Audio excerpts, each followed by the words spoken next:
Dear student, you are most welcome to our educational channel mechanical Pandit. और मैं आपके प्यारे पांडे सर। आज एक डुमेल्स इंटीग्रल मेथड है बेसिकली। और ये डुमेल्स इंटीग्रल मेथड कहाँ पर यूज होता है? तो इंटीग्रल का तो मतलब आप समझ गए होंगे कि इंटीग्रेशन का यूज होगा, ठीक है ना। इसमें कहीं कोई डाउट होने वाली संभावना तो नहीं है। लेकिन इस जो है इंटीग्रेशन वाले मेथड में और ट्रांजिएंट प्रॉब्लम क्या होता है, ठीक है।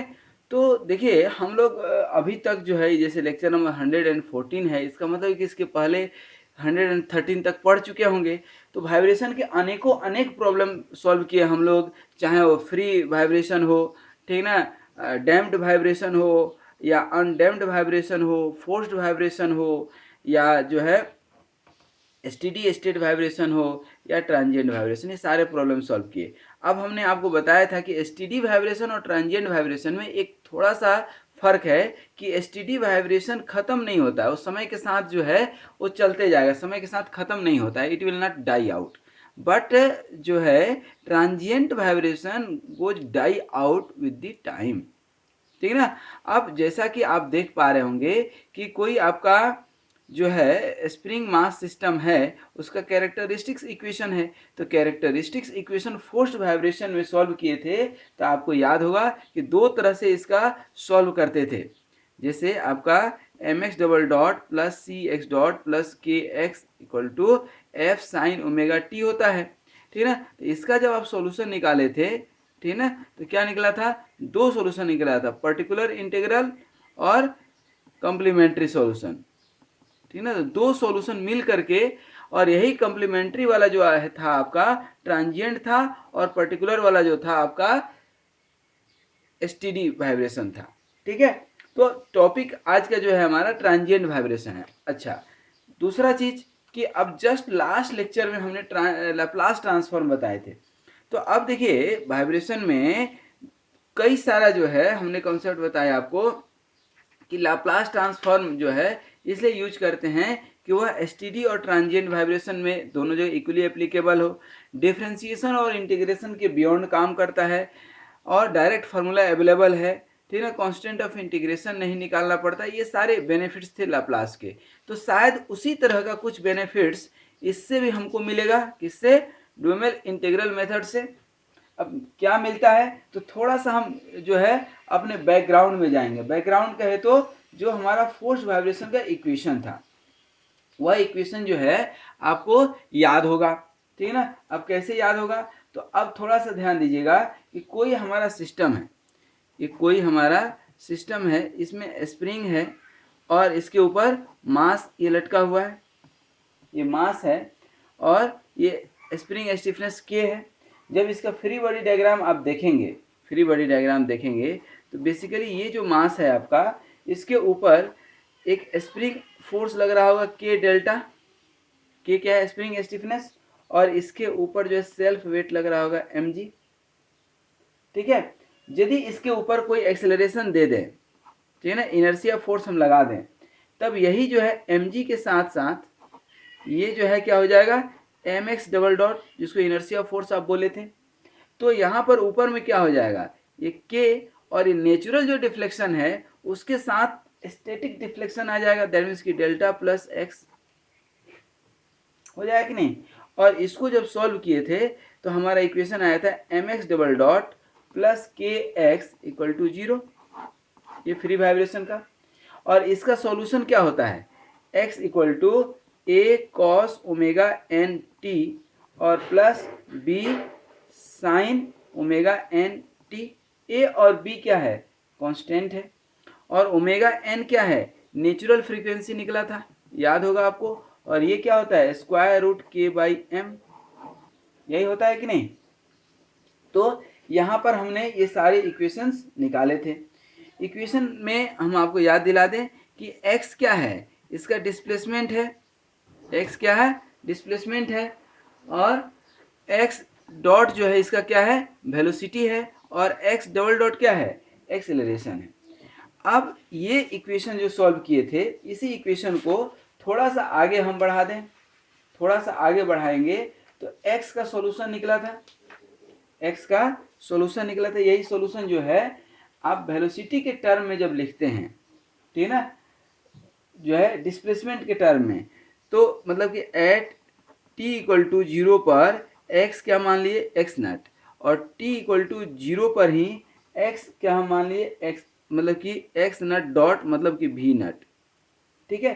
तब जो हमारा x निकलेगा बाउंड्री कंडीशन पुट करने के बाद वह क्या निकलेगा, x नट कॉस ओमेगा एन टी और प्लस v नट अपॉन ओमेगा एन और साइन ओमेगा एन टी।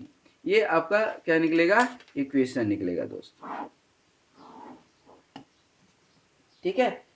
और जब इसी का ट्रिग्नोमेट्रिक फंक्शन में, ठीक है ना, ट्रिग्नोमेट्रिक फंक्शन में दैट मीन्स कि यहाँ पर आप जब फंक्शन लेंगे तो ए साइन ओमेगा टी है, ठीक है। लेकिन यदि इक्वेशन कुछ ऐसा हो कि a sine omega t plus five, मतलब आप फेज एंगल लेकर के इसको जब सॉल्व करते हैं, क्या फेज एंगल लेकर के जब सॉल्व करते हैं तो आपका क्या इक्वेशन आता है, थोड़ा सा याद कीजिए।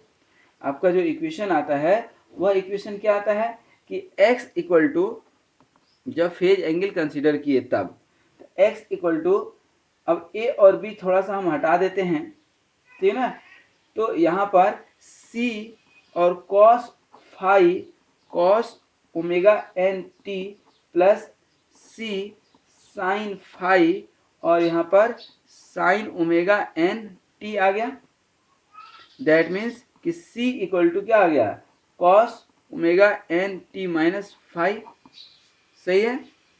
और इसी को हम थोड़ा सा और आगे ले चल के सॉल्व करेंगे। आगे जो है इसको ले जा करके जब सॉल्व करते हैं तो और क्या मिलता है हमको, थोड़ा सा ध्यान दीजिएगा। यहाँ पर इसी को सॉल्व करेंगे, ये तो x निकला, x डॉट यहाँ पर निकालेंगे मतलब कि वेलोसिटी, तो क्या निकल करके आएगा, ये माइनस एक्स नट वेलोसिटी का, और चूंकि कॉस है तो माइनस साइन में आएगा, ठीक है ना यहाँ पर, तो एक्स नट और omega N sine omega N T plus V naught cos omega N T. ये सबसे पूरा सॉल्व करेंगे तो यहाँ पर जो इक्वेशन निकल करके आएगा, c जो कांस्टेंट आप ले रहे हैं उसका वैल्यू आएगा निकल करके क्या, V naught upon omega N का स्क्वायर। यहाँ पर जो आपने c ले लिया ना कांस्टेंट, तो यहाँ पर V naught upon omega N का स्क्वायर प्लस एक्स नट का स्क्वायर, ये कांस्टेंट आया। तो अब जब आप सॉल्यूशन लिखेंगे, ठीक है ना, in terms of phase angle, अच्छा फेज एंगल फाई मतलब क्या, टेन फाई आप निकालेंगे, तो टेन फाई का वैल्यू आपका क्या निकलेगा, v naught upon omega n x naught. अब आप सॉल्यूशन लिखेंगे x इक्वल टू, तो क्या आएगा, स्क्वायर रूट, ये c की जगह पर c, और यही है ना आपका omega N T minus five, तो क्या हो जाएगा, ये V naught upon omega N का स्क्वायर प्लस एक्स नट का स्क्वायर होगा कि नहीं, इंटू अब कॉस और ओमेगा एन टी, तो ओमेगा एन टी और माइनस या प्लस जो भी लेना है, फाई की जगह पर क्या हो जाएगा, tan inverse v naught upon omega n x naught. तो ये आपका क्या आया, एक्स का सॉल्यूशन आया, ठीक है ना। ये हम बहुत इनिशियल जो है उसमें निकाले थे, बहुत इनिशियल, जब वाइब्रेशन हम लोग पढ़ना शुरू किए थे उसी समय, ठीक है। और इसको जब हम सॉल्व करते हैं, ठीक है ना, इसको जब सॉल्व करते हैं तो जब फाई नहीं रहेगा तब क्या आया था फार्मूला, देखिए यहाँ पर यही फार्मूला आया था कि नहीं, ये फार्मूला आया था। तो ये आए या ये आए, दोनों में कोई फर्क नहीं है, ध्यान दीजिएगा, ये जनरल फार्मूला है और ये जब हम फेज एंगल कंसीडर किए हैं तब का है, ठीक है। तो ये जो इक्वेशन है basically, this equation represents the motion of undamped free vibration, this equation of motion is undamped free vibration. ये कैरेक्टरिस्टिक्स इक्वेशन जो है जो सॉल्व किए थे, ये वाली इक्वेशन, ये अनडैम्प्ड वाइब्रेशन का इक्वेशन है, अनडैम्प्ड फ्री वाइब्रेशन का। अब यहाँ पर इक्वेशन थोड़ा सा आप सॉल्व कर लीजिए, इक्वेशन जब सॉल्व करेंगे तो क्या आएगा कि एक्स ऑफ टाइम 0 पर एक्स नट हम ले लिए थे, अभी लिए थे, और इनिशियल वेलोसिटी भी 0 टाइम पर आपका वी नट लिए हैं, ये लिए है ना। तो this is the general expression for harmonic, जो है हार्मोनिक वाइब्रेशन का, हार्मोनिक मोशन का है, ठीक है ना। Now consider the forcing function F of T. F of T का कोई एक फोर्सिंग फंक्शन ले लीजिए, फंक्शन मतलब कोई एक आपका वेरिएबल है इस तरह से एफ ऑफ टी का, ठीक है ना। और यहाँ पर एक कोई एलिमेंटल लेंथ ले लेते हैं, क्या ले लेते हैं, एलिमेंटल लेंथ। और ये जो है टाइम ड्यूरेशन इसका डी टी है, टाइम ड्यूरेशन क्या है, डी टी है, और ये डिस्टेंस दैट मीन्स की टी डैश है, और ये फंक्शन जो है एफ ऑफ टी डैश और डी टी डैश है। दैट मीन्स कि इस इनिशियल डिस्प्लेसमेंट और इनिशियल वेलोसिटी पर जो जनरल सिंपल हार्मोनिक मोशन है उस पर एक हार्मोनिक फोर्स लगा दिए हैं, ठीक है ना, for the spring mass system, ठीक है ना। जो स्प्रिंग मास सिस्टम है आपका, उस पर आप एक फोर्स लगा दिए हैं, ठीक है ना, उस पर एक आप फोर्स लगा दिए हैं, और उस फोर्स पर, ठीक है, उस फोर्स पर अब इस इक्वेशन को जो है फॉर दी स्मॉल जो है या इन्फिनाइट सिमिली जिसको बोलते हैं स्मॉल इम्पल्स के लिए, स्मॉल ड्यूरेशन के लिए, and for each and every impulse motion के लिए, ठीक है ना, हम कोई इंस्टेंट पर इसको कैलकुलेट करते हैं। तो कैलकुलेट करेंगे तो basically impulse causes the instantaneous change in velocity of मास, यहाँ पर स्टार मार्क करके लिख देते हैं आपके लिए, क्या कि impulse force causes instantaneous change in velocity of mass, ठीक है। तो क्या हो जाएगा, F of T dash equal to क्या हो जाएगा, M D X upon D T का डॉट, मतलब M D square X upon D T square, और यहाँ पर डी एक्स डॉट निकालेंगे यदि तो क्या हो जाएगा, F of T dash upon M into D T dash.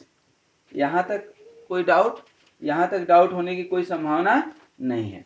अब यहाँ पर ये शो कर रहा है कि there is a small change in momentum and mass is always constant, so it is the only velocity D x dot which is changing. ये आपका चेंज, मास तो कांस्टेंट हो गया, एफ ऑफ टी भी कांस्टेंट हो जाएगा, ठीक है ना। तो thus the change in displacement at any time T due to the change in momentum at some other time T dash depends on the time interval T minus T D T dash, that means की D T, ठीक है। तो यहाँ पर change in displacement क्या हो जाएगा, D x निकालेंगे तो क्या हो जाएगा आपका d x dot upon omega N और sine omega N T minus T dash for small change in time, ठीक है। और ये कब है, जब इनिशियल डिस्प्लेसमेंट क्या है, एक्स नट 0 है। Now the change in velocity and displacement will be D x and D x dot, ठीक है ना, फॉर टाइम इंटरवल। अब इसी तरह से आप साइन ओमेगा जिसका भी फंक्शन में आप चेंज करना चाहें कर सकते हैं। जैसे ये डी एक्स हमने लिखा है, इसको टी माइनस टी डैश के लिए निकालेंगे इससे, तो ये क्या हो जाएगा, F of T dash D T dash upon M into sine omega N और T minus T dash upon क्या हो जाएगा ओमेगा एन। इसको सॉल्व करेंगे तो क्या हो जाएगा, एफ ऑफ टी डैश और एम ओमेगा एन और साइन ओमेगा एन और T minus T dash into D T dash, हो सकता है कि नहीं। अब इसी को डी एक्स निकाले आप। अब basically this is the change in displacement due to one small impulse of magnitude F T dash, ठीक है। And for total change in displacement, और टोटल चेंज इन डिस्प्लेसमेंट क्या लिख सकते हैं, फॉर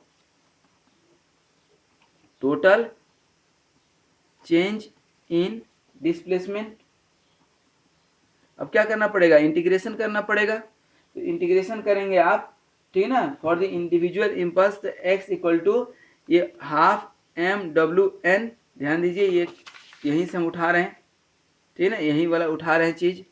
तो m/w(n) और इंटीग्रेशन 0 से t और f ऑफ t डैश और साइन ओमेगा n और t minus T dash into D T dash, ठीक ना।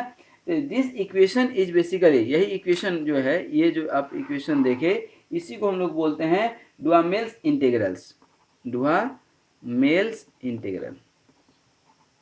Basically this method needs integration, so it can not be applied for complicated problem, ठीक है ना। It is very useful for simple expression, ठीक है ना, and it permits the use of Laplace transform for solving the transient problem. तो अब जाते जाते आपको एक तो पहले हम ये इक्वेशन लिख दें यहाँ पर